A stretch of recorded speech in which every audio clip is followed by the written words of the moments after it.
Optimizing warehouse space. Well, joining us to speak about that today is Bob Silverman, Senior Vice President, Supply Chain and Logistics Solutions at Jones Lang LaSalle. Bob, welcome. Thanks, Russell. Bob, threshold question. Sometimes there seem to be conflicting requirements between throughput capacity and storage capacity. So how do you reconcile those? Which takes precedence? Really, whichever one you're short on is the one that will take precedence for your operation. In an existing operation, if you're short on storage capacity, you could look at areas of throughput and see if maybe you can borrow some of that. For instance, dock doors. If you have excess dock doors, you could use storage trailers and park them there to augment your storage capacity of your warehouse. You might be able to even encroach on the docks and expand your storage into that area. On the flip side, if what you're short on is throughput capacity, and that's most frequently in the docks, then you could cut back on the storage or maybe even use the lower levels of storage for additional processing, maybe receive product in there or use that for outbound staging. But often this most comes to play when you're looking at a new operation where you're really trying to design to optimize for both storage and throughput capacity. So in that situation, what you'd want to do is look out to what your design year is. That's usually a target 5 to 7 years out, and project what your throughput requirements are going to be as well as your storage requirements. So your throughput requirements are going to be how much you have, your storage requirements are going to be how much you have to store, number of pallets, how many pallets of each item, while your throughput is going to be based on what your peak daily volume is going to look like, how many orders you have per day, how many lines, what your receipts look like, and what your shipments look like. So while you want to optimize for both, generally my feeling is that throughput is the one that you really have to focus more heavily on. There are options out there in case you're short on storage. You can go to outside storage, for instance, but it's much tougher to augment your facility's throughput capacity at some point down the line. I'll tell you an area that I want to focus on is productivity. So if I'm wearing my DC manager hat right now and I want to improve productivity in the distribution center, what's the area that I need to focus on? Well, the first area I would look at is picking, because picking is where the labor tends to be. In most operations, about 50 to 60% of the labor is in the picking operation and the supporting tasks. And when you look at what pickers do, again, in most operations, 60 to 70% of their time is spent traveling, moving from one location to another. So you want to look at ways to make the pickers more efficient by reducing that travel time. One way is to reslot the warehouse so that the items they're picking most frequently are closer to them, so they're not traveling all over the place to get to those frequently picked items. Another way is to pick multiple orders simultaneously. So maybe they have a long loop to go through the warehouse, but if they're picking 5 or 6 orders at once instead of one, they can leverage that and be far more efficient. So maybe by using a batch order picking cart or a shelf cart on an order picker truck. A third way, and one that really can have the most dramatic impact, is to eliminate the travel altogether and bring the product to the picker. You can do that with a number of ways. Carousels, for instance. One carousel might be moving, bringing the product to a picker while he's picking from another. Automatic storage retrieval system, typically a mini load version of that, is used for picking. And then an area that's becoming much more popular now are robotic picking devices that actually grab an entire shelving section and bring it over to the picker and allow him to pick the item, and then it puts it back into storage. These systems can increase a picker's productivity by 100, 150, sometimes even 200%. You know, I know you've been in any number of DCs, any number of facilities. You've seen models of these things. Would you say that there is an optimal column spacing for a distribution center, or is that something that's just going to vary case by case? Well, there's an optimal column spacing for each fork truck and rack combination. So the key is to try to find what the optimal spacing is that works across a wide range of possibilities.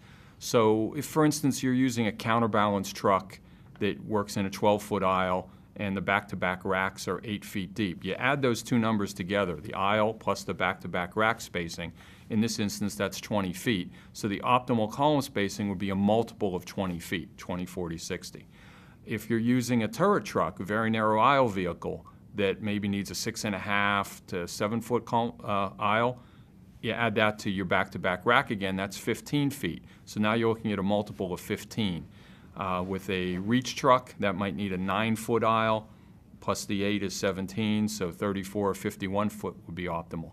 It turns out when you overlay these and look at them together, 60 feet is really pretty much a perfect column spacing in the direction parallel to the dock walls. It works perfectly for a turret truck or a counterbalance truck. It actually works very well for a reach truck. You only lose about 1 to 1.5% of your capacity. In the other direction, perpendicular to the dock wall, the column spacing isn't so critical. The most important thing there is you want the first bay to be as wide as possible so you don't have columns interfering with the dock operations. So if you can get that first bay to 60 or 70 feet, that's a real win for you. The other columns in that direction really aren't as critical. I want to squeeze as much storage space as I possibly can out of my existing building. So I'm going to come to you and I'm going to put that problem in your lap. What are you going to do to solve that? What do you tell me? Well, you look at what's taking up the space. So in typical operations, aisles are the single biggest space user within a storage operation. So how do you reduce the space devoted to aisles? One is you could reduce the size of the aisles. If you're using a counterbalance truck, look at using a reach truck. Or if you're using a reach truck, look at using a turret truck. By reducing that aisle from 12 feet to 9 feet to 6.5 feet, you can increase your storage density by 20 or 40%. Another possibility is to reduce the number of aisles by storing in depth. So if you have some items that you have 5 or 10 pallets in inventory, look at using double deep racks with a deep reach truck, maybe pushback racks, or if you have really deep lots, 20 or 30 or 40 pallets of the same item, drive-in racks or pallet stacking frames might make sense as well. You can also increase your density by more fully utilizing the building's cube, so by going further up in the air with your storage. You also would want to look at the operations within a building that don't utilize the cube. So let's say a packing area or a shelf picking area where you're only using 7 or 8 feet. Look for ways to stack those operations up, maybe by putting some on a mezzanine or by putting in a pick tower and feeding it with conveyors, also known as a pick module. That's a way to go 3 or 4 high with these low bay operations and more fully utilize the cube in the building. I want to turn to the dock area, if I can, and let's design one, if you will, from the get-go in our distribution center. What tips? Any ideas on how best to design that dock area? Well, the dock areas are really the most critical aspect of an operation because it's what controls the flow into and out of the building, and it's, in most instances, what defines the building's throughput capacity. It's also the area that's potentially the most dangerous in a warehouse. It's where the most accidents occur, where the most injuries occur.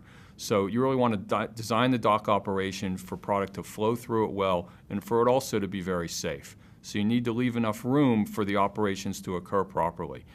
You want to have at least 13 feet as a centerline distance between your dock doors. That'll allow the trucks enough room to back in cleanly and back in quickly as well, especially the 102-inch wide trailers.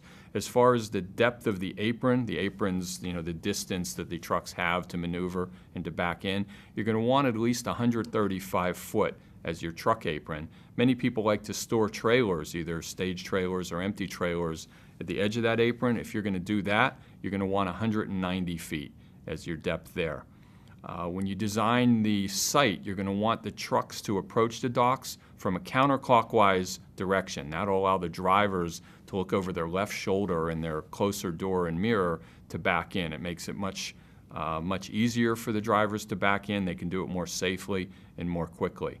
And then finally, the dock equipment is critical. You want to have the dock equipment specified and incorporated that closely matches what your operations requirements are. So that would be the dock levelers. You want them to have the right length, width, and capacity, whether that's 30 or 40,000 pounds, let's say. The dock shelters, the dock seals, Also, the safety equipment, so the dock lights. Often you have lines that allow the drivers to back in properly. And then typically there's a control system that ties it all together so that, for instance, you can't activate a dock leveler until the trailer is fully restrained. Again, that's a good system to help improve the safety on the docks. That's useful information and highly precise, I must say. Bob, listen, thank you very much for taking time out of your busy day to visit with us. Thank you. Thank you, Russell. Well, it's Bob Silverman, Jones Lang LaSalle, who's speaking with us today about optimizing warehouse space. Thank you for watching.